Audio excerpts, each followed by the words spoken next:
En 2024 se cumplen 50 años de la que vino en llamarse Revolución de los Claveles en Portugal, un golpe de Estado contra un régimen autoritario que llevaba en el poder casi medio siglo. El golpe lo llevaron a cabo militares descontentos con la situación del país y fue apoyado por la mayoría de la población. Las guerras coloniales en África y la mala situación económica fueron posiblemente las principales causas de esta revolución. Para conmemorar este aniversario, un grupo de profesores de Historia Contemporánea de la UNED, el CEU y otras universidades españolas y portuguesas han publicado un libro titulado La Revolución Portuguesa 50 años después, analizando el proceso desde distintos puntos de vista. Hoy nos acompañan en el estudio 3 de ellos: Josefina Martínez Álvarez e Isidro Sepúlveda Muñoz, que son profesores de Historia Contemporánea en la UNED, y Juan Carlos Jiménez Redondo, que es catedrático de Historia Contemporánea en CEU San Pablo. Bienvenidos a Sin Distancias. Buenos días. Bueno, Josefina, ¿cómo surgió la idea de publicar este libro? Bueno, pues surgió desde el momento en que estuvimos pensando que se acercaba la conmemoración del 50 aniversario de la Revolución y que todavía quedaban muchas cosas por explicar. Entonces nos planteamos hacer un acercamiento primero para explicar a los jóvenes que no recuerdan o no saben bien qué era la Revolución y lo que supuso en aquel momento, y a la vez ver qué es, con la perspectiva de todos estos años, cómo se analiza aquel momento que fue tan definitivo en el sur europeo, ¿no? Porque prácticamente a la vez cayeron 3 dictaduras y se democratizaron 3 países, Portugal, España y Grecia. Entonces, en el libro hemos explicado la parte política y la parte comparativa de lo que ocurrió en aquel momento, y por otra parte hemos hecho un análisis sobre los medios de comunicación y las mujeres, su participación en la revolución a través de una de las escritoras portuguesas, y un poco esta es la idea, de hacer una comparativa en qué pasó y cómo se ve ahora. Bueno, ¿y quiénes han colaborado? Bueno, en total han colaborado 13 profesores, 5 portugueses y 8 españoles, que hemos dado pues diferentes perspectivas desde España y desde Portugal, viendo pues este encuadre de las revoluciones desde un punto de vista comparativo, pero sobre todo analizando la situación de Portugal.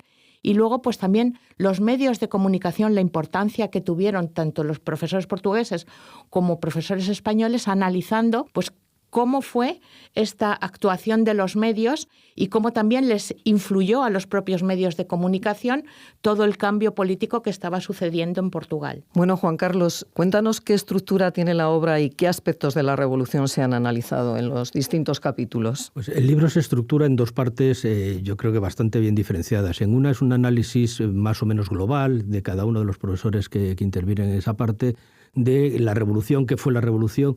Y sobre todo partiendo un poco de la idea de que, aunque sea una especie de mito que ha quedado en la memoria, pero fue una realidad histórica, y fue una realidad histórica compleja, extremadamente compleja, que pasó desde el golpe de Estado de los militares a ser una revolución cuasi de tipo de la extrema izquierda, pasando por el reflujo que luego tuvo para conseguir encontrar un régimen multipartidista, ¿no? Entonces, muchas veces los análisis de la revolución se han quedado un poco en ese análisis mítico de la revolución soñada pero no conseguida, y nosotros hemos intentado sobrepasar ese ámbito para explicar que un proceso de transición como el portugués fue extremadamente complejo. Y luego haciendo una comparación con el modelo español, viendo que cómo se hace la transición no tiene especial incidencia en la calidad de la democracia que viene después, porque yo creo que uno de los análisis que faltan en el marco de estudio de la transición es precisamente ese. Es decir, si una transición por ruptura, como fue la portuguesa, creó una democracia de mayor calidad y expurgada de todos los elementos del régimen dictatorial, o si el modelo español era mejor dado que fue por consenso y permitía una transición mucho más lenta, más consensuada, más integrada, ¿no? Y yo creo que ese es uno de los elementos más novedosos del libro. Y luego creo que la segunda parte trata sobre las imágenes, algo que prácticamente no se ha tratado. Alguna referencia histórica del libro de Sánchez Cervelló, cómo la revolución fue vista en los periódicos españoles, pero no se había hecho un análisis en general de cómo la revolución fue vista y, lo más importante, cómo sigue siendo vista hoy en el cine, en los medios, etcétera. Y yo creo que esos dos elementos integrados es lo que le da un valor diferencial al libro. Bueno, Isidro, ¿qué crees que aporta este libro sobre otros muchos que se han escrito sobre la Revolución de los Claveles? La Revolución de los Claveles tiene mucho más apologetas que analistas. Y en conmemoración del 50 aniversario ha aparecido en el mercado español varios volúmenes que recuerdan, conmemoran y sobre todo hacen un ejercicio geográfico, presentan una historia edulcorada de lo que fue la Revolución de los Claveles. Incluso uno lleva por título La Revolución Amable.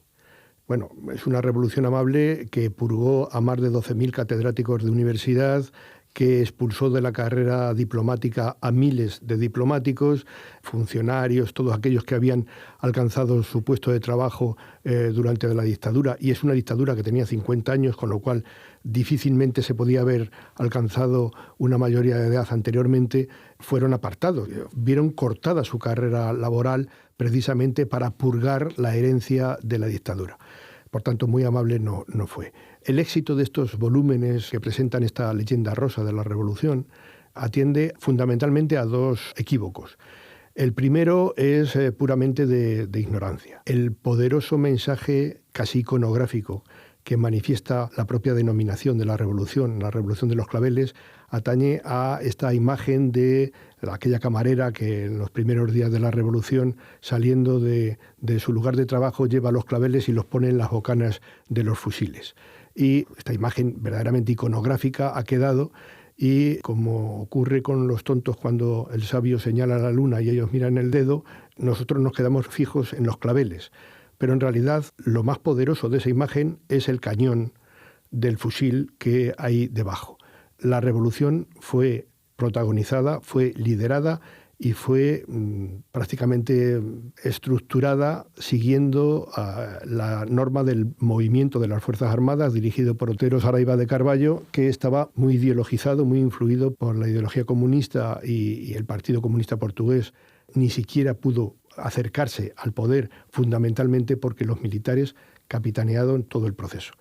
Hay que diferenciar claramente lo que fue el golpe de Estado y lo que fue posteriormente la revolución, y cómo esta revolución se corta brutalmente con un segundo golpe de Estado y que posiciona a los dos países en una vía de un proceso de democratización más similar a lo que ocurría en los países de nuestro entorno en Europa.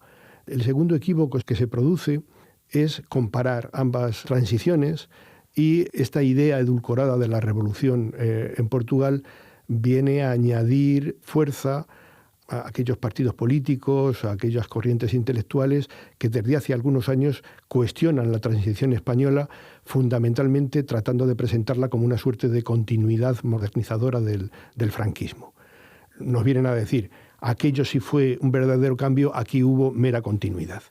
El resultado, en un lado y en otro, como anteriormente ha dicho Juan Carlos, primero, el cómo se hace la transición no induce a la calidad democrática que hay posteriormente, y segundo, es que si se comparan, el modelo portugués no tiene la calidad democrática que tuvo el español, porque el español ahora se trata de presentar como el gran déficit lo que en realidad fue su gran virtud, que fue el consenso.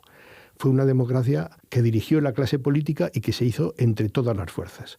En Portugal, la transición la hicieron los militares y exclusivamente desde un punto de vista, desde una facción política. Tanto es así que los propios militares contrarios tuvieron que hacer un segundo golpe. En consecuencia, este libro, respondiendo concretamente a tu pregunta, lo que atiende es más a análisis historiográficos que a criterios de revisitación agiográfica de la historia. Claro, Isidro, llama también mucho la atención, por contrastar la situación de Portugal y de España, que en Portugal son los militares los que dan el golpe y, sin embargo, en España son los militares los que apoyan la dictadura de Franco. Contrasta vivamente la posición de ambos estamentos militares. Hay una gran diferencia, que es el hecho de la guerra. Los militares portugueses estaban en guerra, mientras que los militares españoles, aunque hablaban mucho de la guerra civil, que hacía décadas que estaba totalmente cerrada y cuyos efectos ya no se hacían notar ni en el estamento militar ni en la sociedad, en Portugal no tenía una guerra, tenía 3 guerras de descolonización que además los militares sabían que no podían ganar y que cualquier revés en las colonias, el régimen salazarista lo achacaba a la ineficacia, ineptitud de sus mandos militares. En consecuencia, había una clara enemistad entre la cúpula militar y el régimen.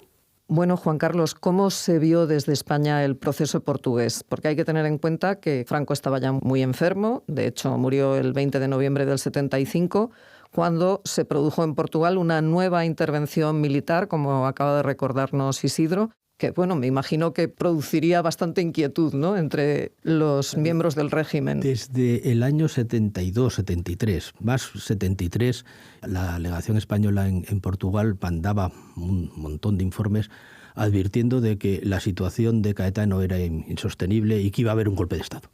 Lo que ellos no sabían era exactamente quién iba a protagonizar el golpe de Estado, porque asumían que o eran los militares, digamos, más izquierdistas, o era la extrema derecha. Y es muy curioso que todos los medios franquistas hablaban de la extrema derecha como el gran peligro de la dictadura portuguesa, teniendo en cuenta que, hombre, la dictadura portuguesa tampoco de extrema izquierda marxista trotskista no era. Entonces, es llamativo, pero esa era la idea que había en España. Es decir, no sorprendió tanto que hubiera un golpe de Estado, sino el momento en el que se produjo el golpe de Estado.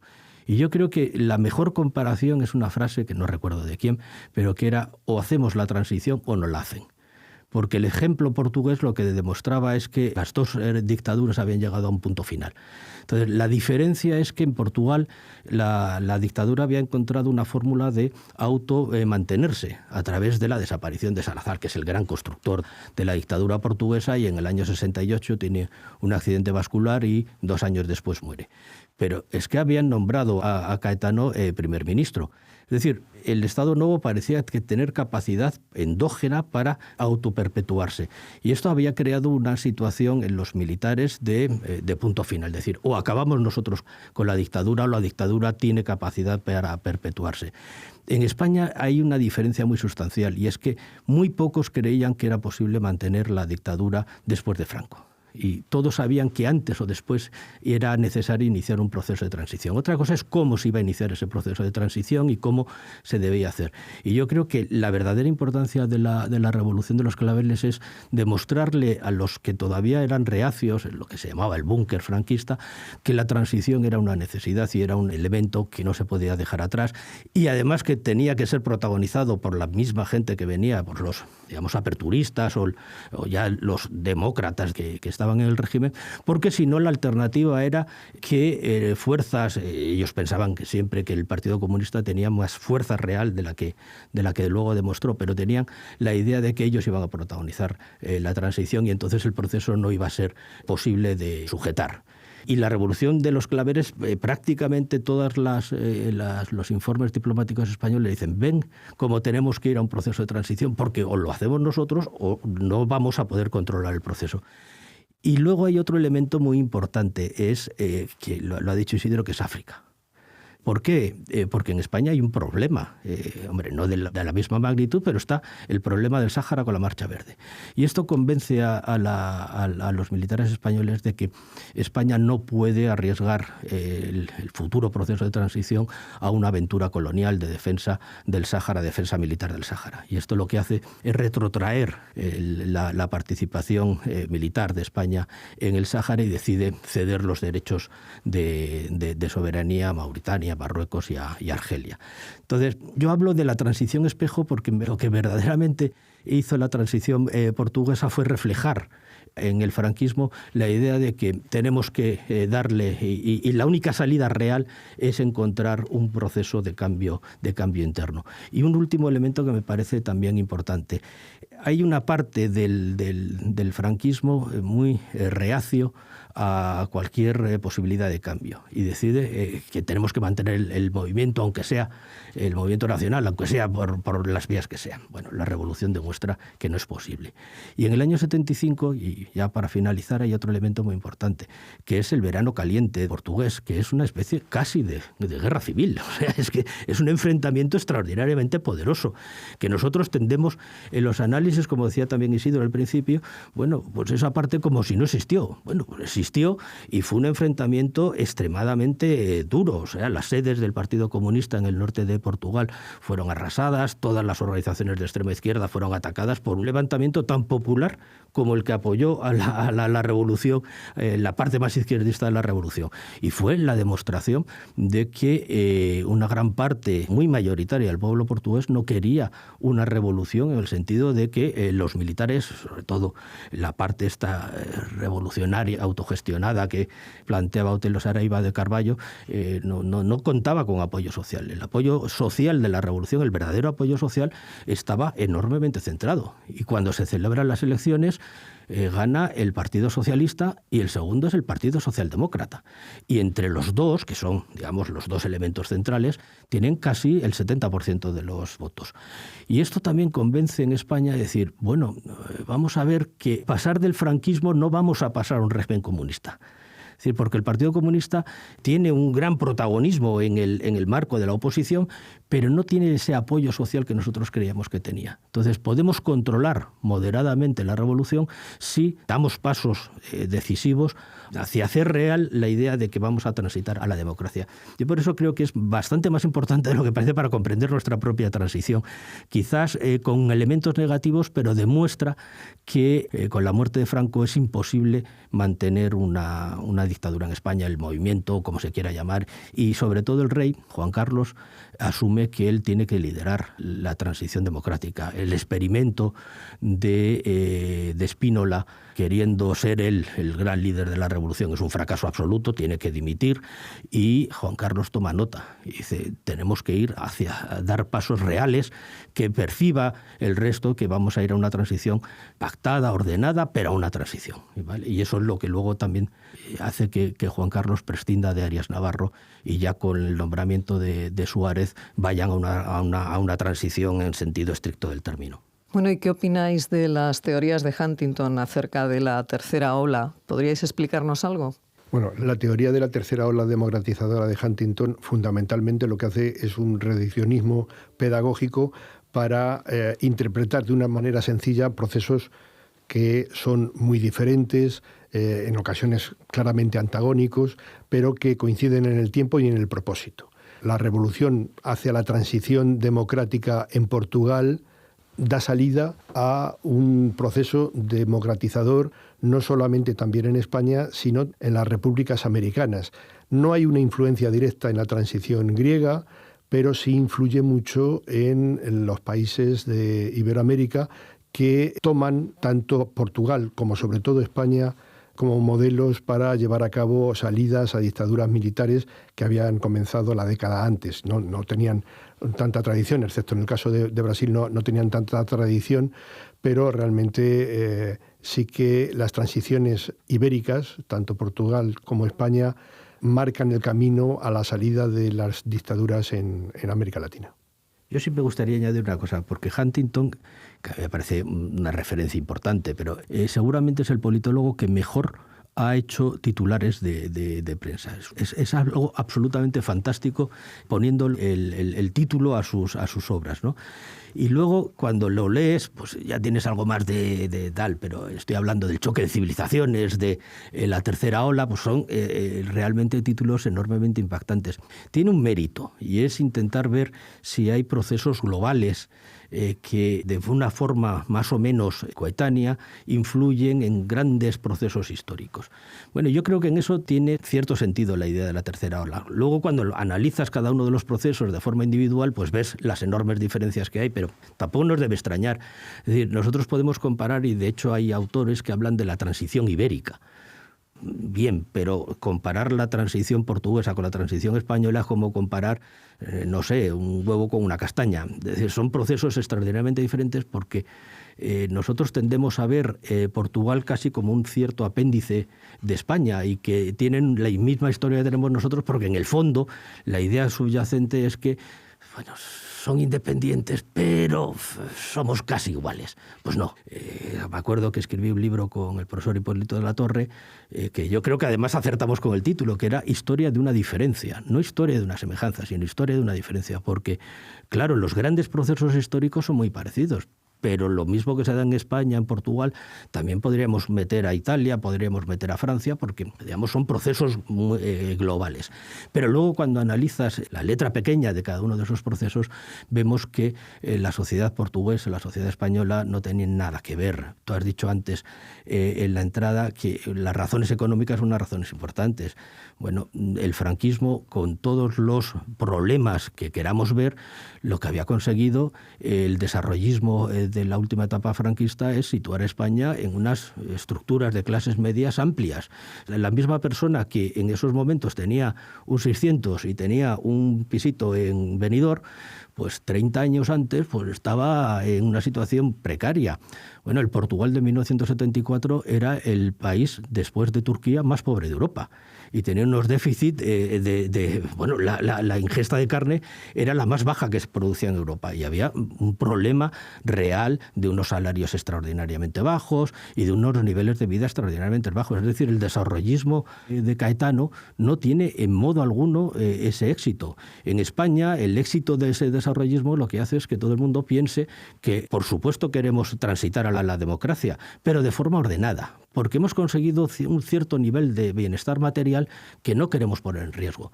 En Portugal no, en Portugal las alternativas que hay de cambio de modelo económico tienen una fuerte base social, porque el obrero de Alcántara es un ser con una capacidad material extraordinariamente pequeña. Y a él le dices, vamos a hacer la revolución, y te dice, no sé lo que es, pero me da igual, esto puede ser una cosa buena.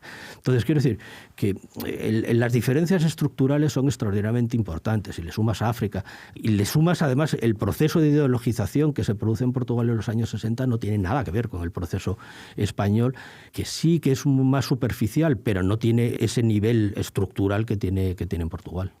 ¿Y qué peso diríais que tuvo la población que había emigrado, que estaba fuera del país, precisamente por las condiciones económicas y también muchos jóvenes por evitar ir a filas, ¿no? Claro, es que la guerra te pasabas un par de añitos en el frente. Es decir, la posibilidad además de que te mataran o que te hirieran era muy alta, y eso generó que en los años 60 el único país europeo que pierde población es Portugal. Y pierde gran parte de su población joven, porque no estaban dispuestos a irse años a luchar a África. Claro, el problema es que tienes un elemento muy llamativo, que tienes a una gran parte de tu población, además en edad joven, fuera del país, pero esos generan elementos reflejos en la sociedad. Es decir, la idea era, si se han tenido que ir, no es por culpa de una mala situación económica, no, es por culpa de la dictadura.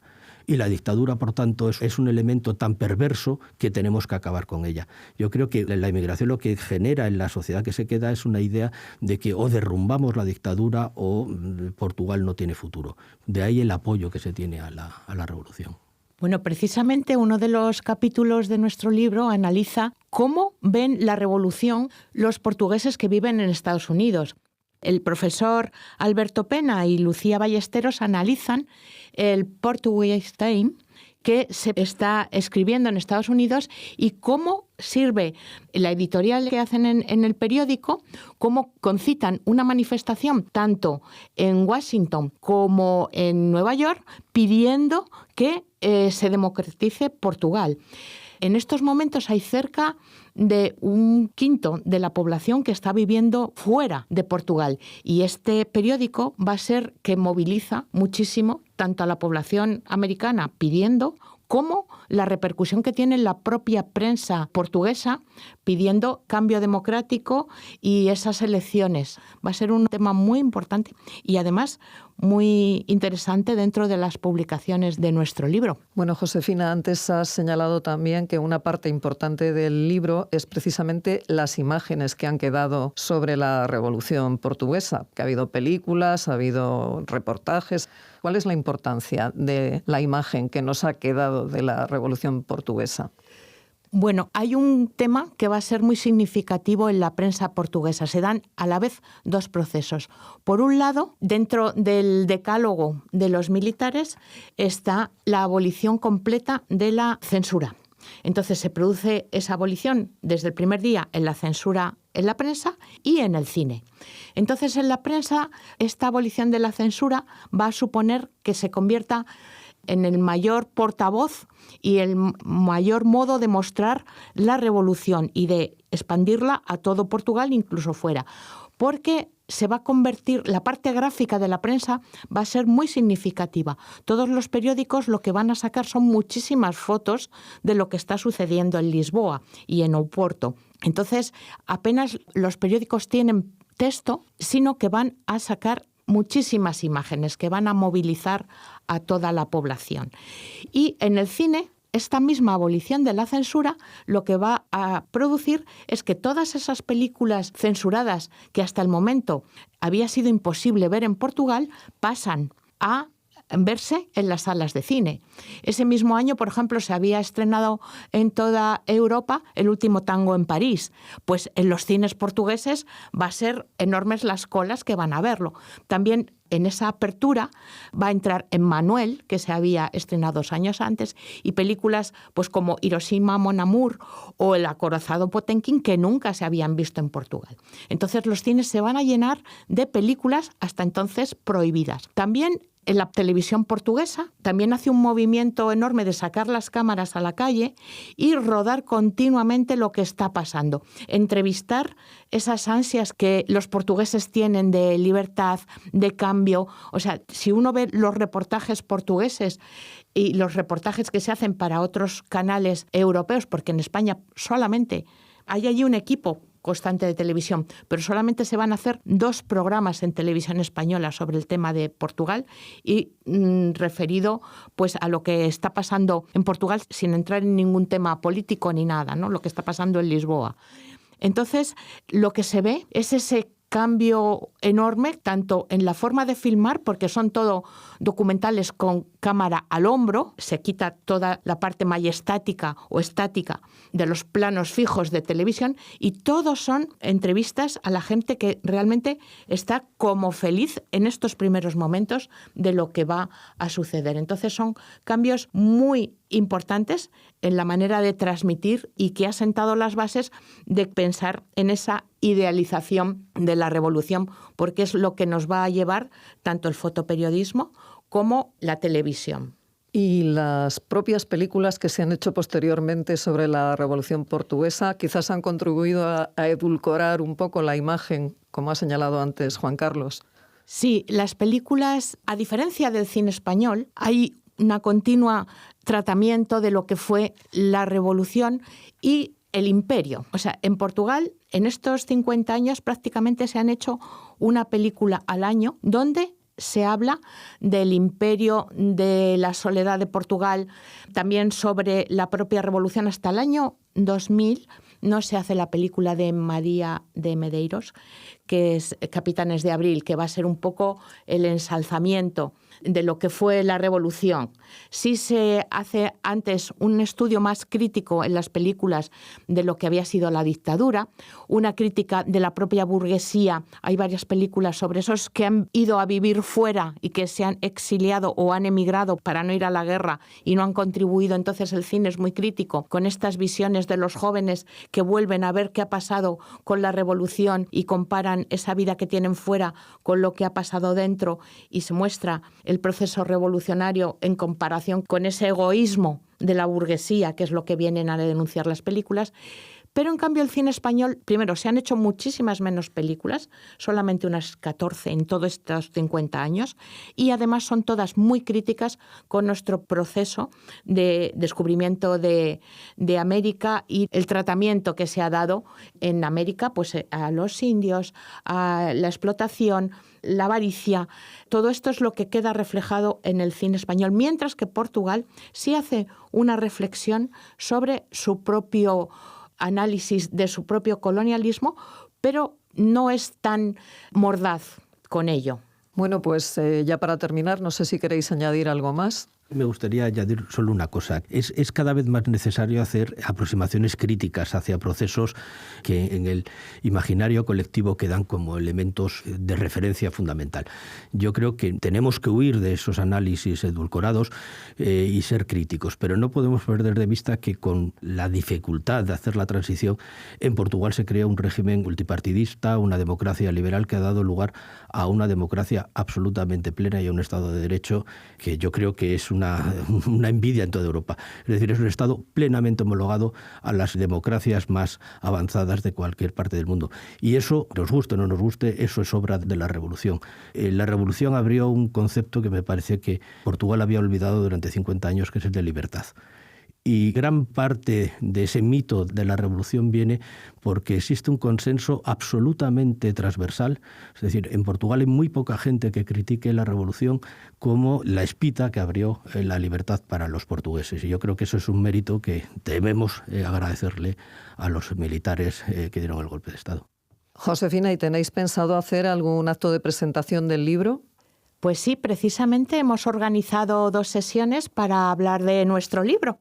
Una, el 14 de mayo a las 12 de la mañana en el CEU, en la calle Julián Romea 23, donde todos los que estén escuchándonos están invitados a asistir y vamos a hacer pues un acto sobre cómo hemos investigado este libro, en que van a participar incluso, pensamos que viene el embajador de Portugal para explicarnos cómo fue la revolución.